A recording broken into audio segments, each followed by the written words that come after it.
Oh no, the cameras are frozen. Look at Love that. Oh, there we go. This is a Project Odyssey summary recap because I know not everyone has the time for 3-hour-long D&D sessions.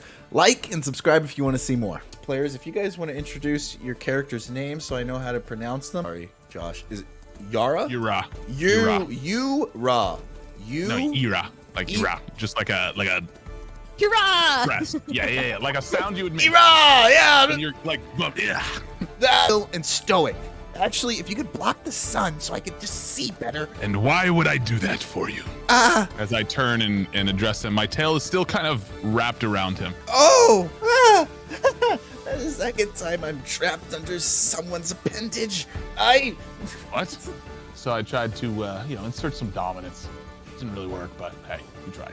That was Brock, a thieving halfling that coincidentally brought our players together. Now, the players are meeting up at this kind of convention conclave of sorts where they're discussing amongst their guildmates on how they can better bring peace across the lands due to all the dimensions that have opened up in the realms that are now bringing together these different cultures and societies. They are part of the Heroes Guild. They only get interrupted when thousands of dragons open up a door from a different realm into their own and start flooding the skies, burning everything in their path. The first thing I thought when I saw these dragons is, well, there's the plot of the story. How are we going to save people? A lot of people are going to die, and I really care about saving people because I like being a good guy.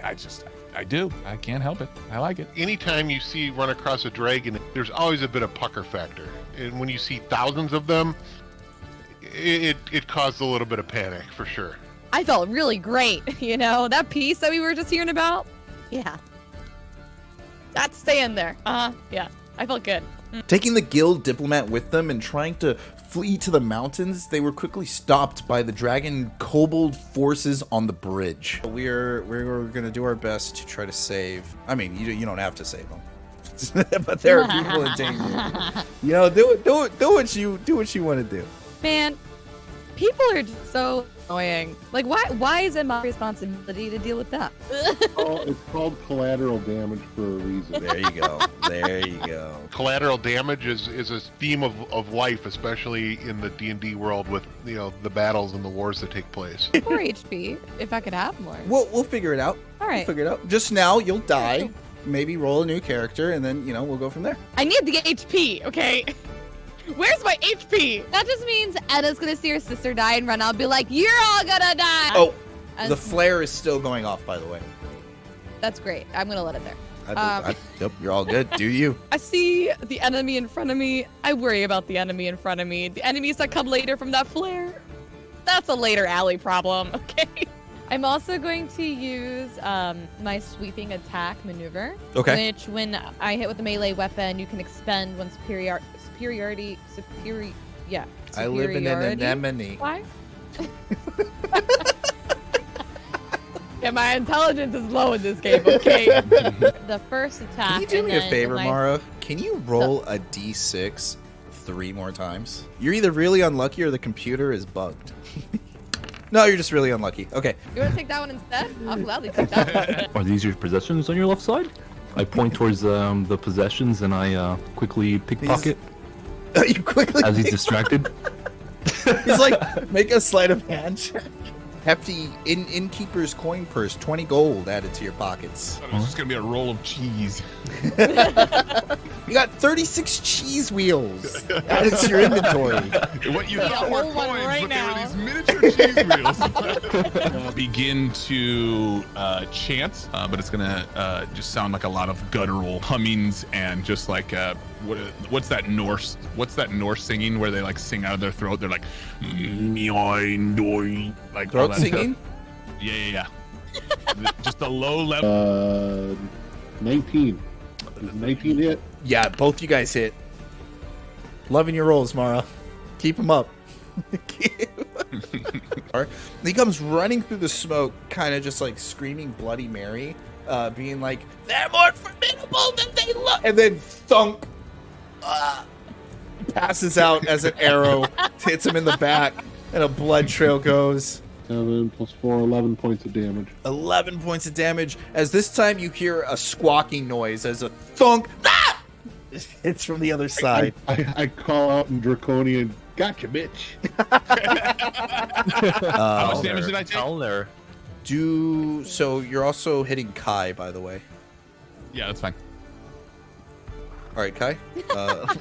Roll. And so I casted a hypnotic pattern, hoping, maybe we can save some of these civilians. All of the bad guys rolled bad, and all of the good guys rolled good. After defeating the kobolds and saving the civilians, the players run into the mountains, where a mighty red dragon chases them down, and they get trapped inside of a cave, stuck with the civilians and the dragons on the other hand. I'm terrified because I think I'm gonna die for sure. Are not prepared. My plan is just to get the heck out of there. Screw the other people with us. Screw the other people with me. Okay? I'm here for myself. Yeah, you were right, buddy. But well, would you mind We're letting here. us out? We just want to leave. I don't want to fight you. Yeah, you're fine. Oh, don't worry. He's so big, it wouldn't even matter. Oh, I guess it would. Yeah, you have disadvantage. I'm sorry. I tried to be nice, but then my inner conscience said no. Yeah, because this is Big damage, big damage, big damage, big damage. No whammies. Yeah, huge. Huge. If you can get the people to start running for the exit on this side, take them around, maybe not through the danger zone. All right. I'll But try my hopefully- best. Yeah, get them ready to go around to the east side. Maybe we'll draw the dragon over towards us on the west side of the room a little bit. 10, 18 points of damage. 18 points of damage. Good stuff. nice. Oh. That's really good. Oh, that's He's actually beatable. That made a jump. beatable. That made a jump. I mean, Beardwad, man, he was confident in taking down this dragon. You always want to take down the big baddies, right? I was amped up. I was ready to go. Loot and spoils is what we're all about. So they cast a little darkness to the side so that there was, an area that the civilians could get. And then I was like, oh, we're getting in this. So you're saying I have a chance? So you're saying there's a chance? There's a chance. There is no hope. Our legion will take over. You will bow down to your feet now, as all hope is inevitably lost. As he begins, you see his chest begins to glow again as fire emanates from his throat as he looks down upon you guys. And we'll find out what happens next week. Hey! I think we can fight anything we put our mind to.